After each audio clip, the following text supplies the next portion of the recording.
ये तुलसी Tapovan YouTube channel में आप सभी भक्तों का आइए एकादशी के बारे में, जो कि हमारे ग्रंथों में कहा गया है। नारद पुराण में सबसे ज्यादा एकादशी की चर्चा की गई है। 3 दिन में एकादशी का व्रत पूरा होता है। दशमी की रात को भोजन छोड़ा जाता है। एकादशी के दिन एक बार फलाहार ले लें और द्वादशी के दिन भी आप एक ही बार भोजन लेने की वेदांता में आप रहेंगे। वैसे भी अब चातुर्मास आरंभ हो रहा है। धर्मराज युधिष्ठिर ने कहा था भगवान श्री कृष्ण को, भगवान आप हमें ये बता दीजिएगा कि ऐसा कोई व्रत हो जिसमें पूरे वर्ष का उसका फल पुण्य प्राप्त हो जाए। तो भगवान श्री कृष्ण ने कहा था धर्मराज युधिष्ठिर को, हाँ ऐसा है चातुर्मास व्रत, जो कि स्वयं भगवान नारायण क्षीर सागर में पहुंचते हैं, सर्वसैया पर जाकर के लेटते हैं और 4 महीने भगवान देवताओं के साथ शयन विश्राम में होते हैं। तो युधिष्ठिर ने पूछा तो फिर धरती का सृजन कौन करता है? उस समय स्वयं भगवान महादेव इस पूरे काम को संभालते हैं और परमात्मा उस समय कार्तिक मास में देवउठनी एकादशी के समय भगवान आते हैं और उस समय बहुत उत्सव हर्षोल्लासता के साथ में मनाया जाता है। तब धर्मराज युधिष्ठिर ने यह भी पूछा था, कहा भगवान इन दिनों में कुछ विशेष परहेज हो तो उसके लिए आप बताएं। तो भगवान ने कहा कि सावन के मास से आरंभ होने वाला चातुर्य मास, ये सब एकादशी की कथा में ही भगवान श्री कृष्ण ने यह सब वर्णन किया है। कहा सावन के महीने में तो साग छोड़ देना, भादों के महीने में दही छोड़ देना, कुआर के महीने में दूध और कार्तिक के महीने में दाल को छोड़ने की बात कही है। ये उनके लिए जो चातुर्य मास करने को जा रहे हैं, चौमासा करने को जा रहे हैं।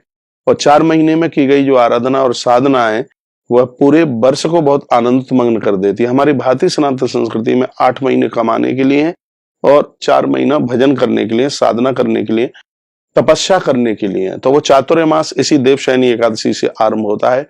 आप भले ही एकादशी नहीं करते हैं तो भी व्यक्ति को वर्ष में 3 एकादशी तो करनी भी चाहिए।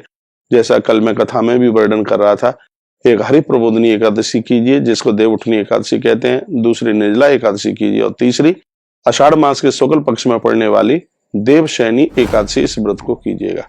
एकादशी व्रतों में सबसे ऊपर है। जान अनजान में जो भी हुए हैं अपराध उनको समाप्त करने वाली एकादशी है 11 है।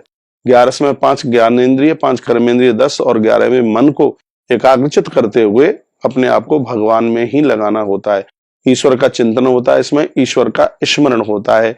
तो हम सभी वैष्णव जनों को एकादशी का व्रत जरूर करना चाहिए। सबसे आनंद की बात यह है कि एकादशी की कथा के वक्ता स्वयं भगवान द्वारकाधीश कृष्ण है और जिसके श्रोता स्वयं धर्मराज युधिष्ठिर हैं। और युधिष्ठिर जैसा श्रोता और भगवान श्री कृष्ण जैसे जिसके वक्ता हूं तो आप विचार कीजिएगा इस एकादशी की महिमा कितनी है अपने आप में। 1000 गायों का गोदान करने का फल प्राप्त होता है जो एकादशी का व्रत करता है। इसलिए एकादशी का व्रत आप जरूर कीजिए। देवशयनी एकादशी का जो व्रत करते हैं उनको बहुत बड़ी भूमि दान करने का पुण्य प्राप्त होता है।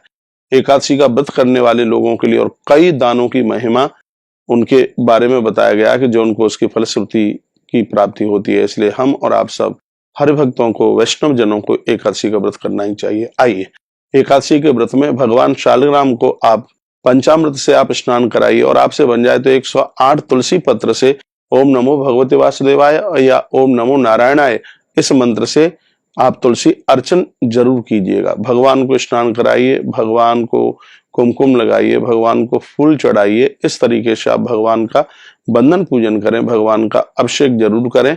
और इसमें भगवान से प्रार्थना की जाती है, कहा जाता है भगवान मुझसे 8 महीने में जो भी अपराध हुए हैं, गलतियां हुई हैं, उनका हम आपके सामने प्रायश्चित करते हैं। भगवान हम आपके बच्चे हैं, आप हमको क्षमा कर दीजिए। और मानसिक भाव से भगवान को शयन के लिए कहा जाता है प्रभु एक रूप से आप शयन में जाइए लेकिन दूसरे रूप से आप मेरे परिवार में, मेरे पास में रहिए। इस तरीके से भगवान को वंदन प्रणाम करके ये बात कही जाती है। आप सबका बहुत बहुत धन्यवाद, आपने इस बात को पूरा सुना है। थोड़ी